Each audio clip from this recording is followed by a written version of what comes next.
ગુજરાતમાં છેલ્લા ઘણા સમયથી જે વીજ ટ્રાન્સમિટર લાઇન નાખવાનો જે વિરોધ ચાલી રહ્યો છે, એમાં જ હવે ક્યાંક આમ આદમી પાર્ટીના નેતા જિગીશા પટેલ મેદાને આવ્યા છે। ખેડૂતોના ખેતરમાં જે ખાડા ખોદાઈ રહ્યા છે, એ જ વાતને લઈને જિગીશા પટેલ અને ખેડૂતો દ્વારા આખો આ વિરોધ કરવામાં આવ્યો છે। શું છે આખો આ મામલો, તેની વાત કરીશું આજના આ વિડીયોમાં। નમસ્કાર, હું હંસિની અને તમે જોઈ રહ્યા છો નિર્ભય ન્યૂઝ। ગુજરાતમાં છેલ્લા ઘણા સમયથી એવા કિસ્સાઓ સામે આવી રહ્યા છે કે જ્યાં ક્યાંક ખેડૂતોની સાથે અન્યાય થતા હોય, પણ હવે આ સમગ્ર મામલે આમ આદમી પાર્ટીના નેતા જિગીશા પટેલ પણ મેદાને છે।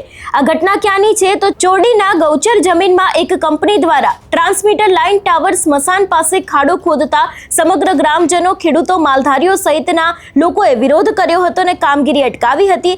તાલુકા કોંગ્રેસના પ્રમુખ અને આમ આદમી પાર્ટીના મહિલા નેતા જિગીશા પટેલ છે, એ દરેક લોકો ગ્રામ પંચાયતના પ્રતિનિધિ છે, એમના સહિત અગ્રણીઓએ પક્ષાપક્ષી ભૂલીને આ દરેક વિરોધમાં તેમને સાથ આપ્યો હતો। ટ્રાન્સમીટર લાઇન અને ટાવરના કારણે જમીન, ઊભા પાક અને વૃક્ષોને ભારે નુકસાન, ખેડૂતોની સંમતિ વિના સર્વે અને કામગીરી શરૂ કરવામાં આવતા આ જ કામગીરી છે તે અટકાવવામાં આવી હતી। સૌથી પહેલા તો જે આખો આ વિરોધ કરવામાં આવ્યો છે, વિરોધ ઉપર નજર કરીએ અને એ બાદ જિગીશા પટેલ અને જે બીજા લોકો છે, લોકો દ્વારા શું કહેવામાં આવ્યું તે પણ સાંભળીએ। આજે શું પ્રશ્ન હતો ચોરડી? આ પ્રશ્ન એવો હતો કે આ ખેતીની જમીનમાં જે લાઈન નખાઈ છે ગૌચરની જમીનમાં, એના માટે ખેડૂત એકઠા થયા ત્યારે રામધૂન બોલાવી અને જે ગાયોની જમીન છે છીનવાઈ રહી છે, તો ગાયોને પણ એમાં સામેલ કરી આ આંદોલનની અંદર।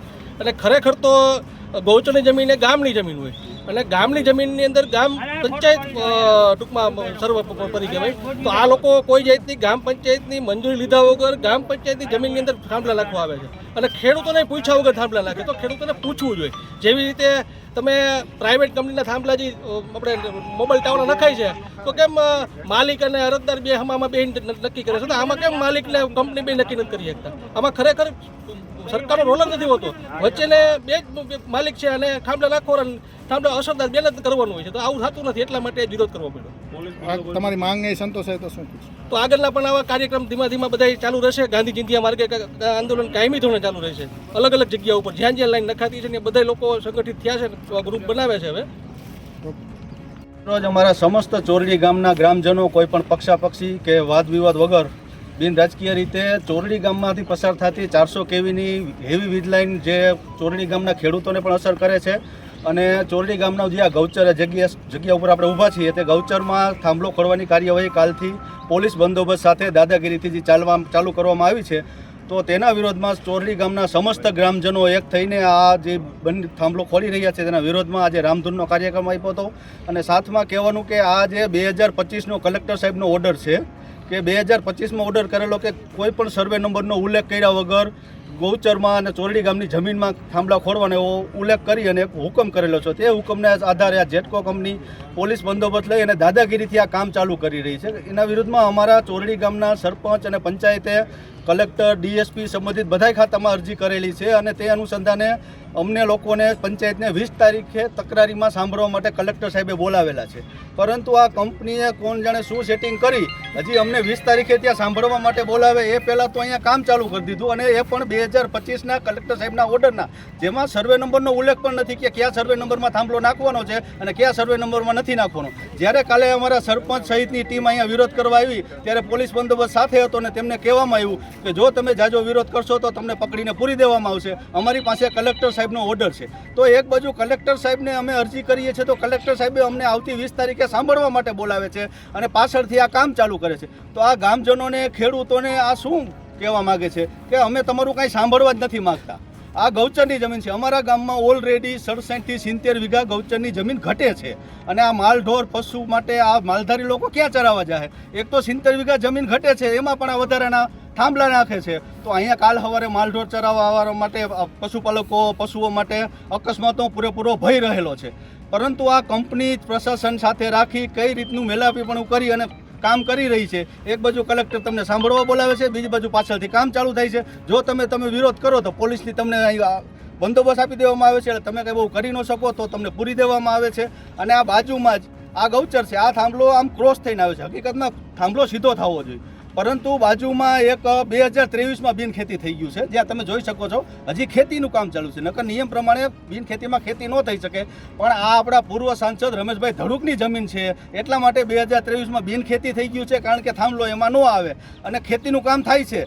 તો અમે હવે આમાં ખેડૂતને એવું કહેવા માગીએ છીએ બિન રાજકીય રીતે કે જો તમારે તમારા ખેતરમાં અને ગૌચરમાંથી થાંભલા બચાવવા હોય તો તમે આ રમેશભાઈ ધડુક જેવી બિનખેતી અગાઉ કરાવી નાખો, કારણ કે એ લોકોને અગાઉ ખબર પડી જાય છે કે અહીંથી થાંભલા નીકળે છે, એટલે એ લોકો બિનખેતી કરાવી નાખે છે, એટલે એ બચી જાય છે. અને સામાન્ય ખેડૂત જેને બિચારો અજાણ હોય છે તેનામાં થાંભલા આવે છે અને દાદાગીરીથી પોલીસ અને પ્રશાસન સાથે રાખી અને આ કાર્યવાહી કરવામાં આવે છે. એનો અમે દરેક ગ્રામજનો આજે રામધૂન બોલાવીને સખ્ત વિરોધ કરી છે અને આગામી પણ જેટલી અમારાથી તાકાતથી લડાઈ લડવાની થશે સાથે મળીને સમસ્ત ગામ બિન રાજકીય રીતે તાકાતથી લડશું અને આ તાનાશાહીનો વિરોધ કરશું ને કરશું. ઓકે દાદા, આજે ચોરડી ગામે વિરોધ પ્રદર્શન યોજાયું, શું છે? અમે અમારી જગ્યામાં થાંભલો આવે, અમે પંચાયતને ગામના સરપંચને અમે કહેવું કે અમારી આટલી જગ્યામાં તો અમારે આનો રસ્તો હું લેવો, એટલે ગામ અમારે ભેગું થઈ સહકાર અમને ટેકો આપે. કેટલા વીઘા જમીન છે? 2.5 વીઘા.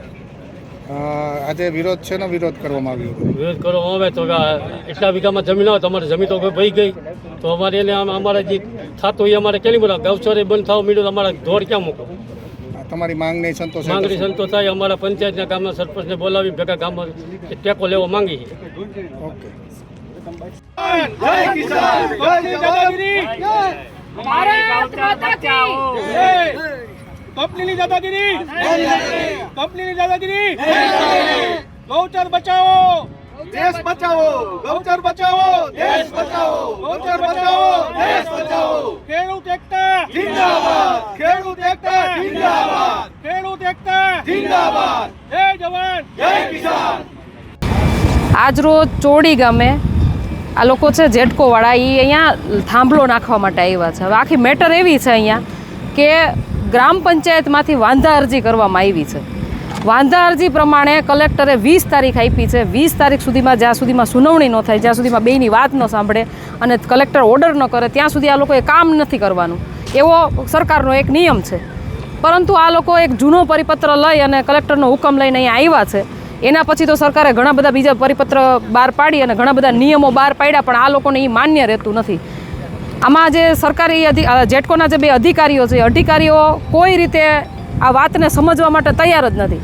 મેં સવારે ટીડીઓ સાહેબને પણ ફોન કર્યો. ટીડીઓ સાહેબ એમ કહે છે કે ગ્રામ પંચાયતમાં કોઈ પણ ગૌચરની જગ્યા હોય એની ટોટલી જવાબદારી હોય, હુકમ જે કાંઈ કરવાના હોય કલેક્ટરને કરવાના, ગ્રામ પંચાયતને પૂછવાનું નથી હોતું. તો મને એવું લાગે છે કે ટીડીઓને પણ ખબર નથી પડતી કે હકીકતમાં નિયમો શું છે. આ ગામની અંદર, ચોરડી ગામની અંદર, પહેલાં તો મારે તમને એ સમજાવવું છે કે આ ગાયો ચરે છે. અહીંયા જુઓ, આ ગાયો અહીંયા ચરે છે અને આ ગાયોની હકની જગ્યા છે. ઓલરેડી અહીંયા ચોરડી ગામ પંચાયતની અંદર કહેવાય ને કે આ ગૌચરની જગ્યા ઘટે છે, એના માટેની લડાઈ ચાલુ છે. અને એ જ ગૌચરની જગ્યામાં જ્યારે આ લોકો થાંભલો નાખવા આવે છે, સરપંચ દ્વારા અહીંયા વાંધા અરજી કરવામાં આવે છે, છતાં પણ બધા જ નિયમોને નેવે મૂકી અને આ લોકો અહીંયા થાંભલો ખોડવા માટે પોલીસને સાથે લઈને આવ્યા છે. અને એટલી દાદાગીરી છે કે કોઈ વાત સાંભળવા માટે તૈયાર નથી. તો મને એવું લાગે છે કે આપણે બધા આને વોટ આપીને આ લોકોને છે ને આગળ વધાર્યા છે ને, તો આ લોકો આપણી ઉપર ચડી બેઠા છે. આ લોકોને કાંઈ જોવું નથી તમારું ખરાબ થાય એ નથી જોવું, નથી ગાયોનું ખરાબ થાય જો. આમ તો કહેવામાં આવે છે ને કે ગાયો આપણી દેશની રાષ્ટ્રીય માતા તરીકેનો દરજ્જો આપ્યો છે. તો આજે ગૌચરની જગ્યામાં તમે આ બધું કરો છો. રીસર્વેની વાત છે તો રીસર્વેમાં આટલો બધો ખરાબો છે, ખરાબામાં એને નાખવું નથી, અહીંયા ગૌચરની જગ્યા પડાવી લેવી છે. આ કઈ રીતની વાત છે? અને સરકારી અધિકારીઓ ગોળ ફેરવે છે, ઓને પૂછો અમારી અંડરમાં નથી આવતું, અમારી અંડરમાં. અરે ભાઈ, તમારી કોઈની અંડરમાં આવતું જ નથી તો તમે કરો છો કોના આધારે? કોઈ સરકારી પરિપત્રને માનવા તૈયાર નથી.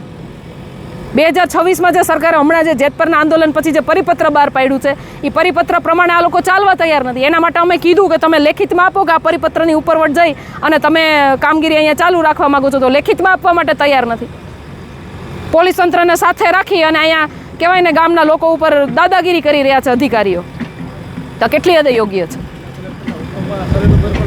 અને આ બીજી વાત છે કે જે જગ્યાએ કામ ચાલુ છે, જૂનો જે કલેક્ટરનો હુકમ છે, એ કલેક્ટરના હુકમની અંદર આ સર્વે નંબરનો ઉલ્લેખ પણ નથી, છતાંય આ સર્વે નંબરમાં એનું કામ ચાલુ છે, એ તમે જોઈ શકો છો અહીંયા. તો મારું કહેવાનું એમ છે, પરિપત્ર પ્રમાણે કામ તો કરો.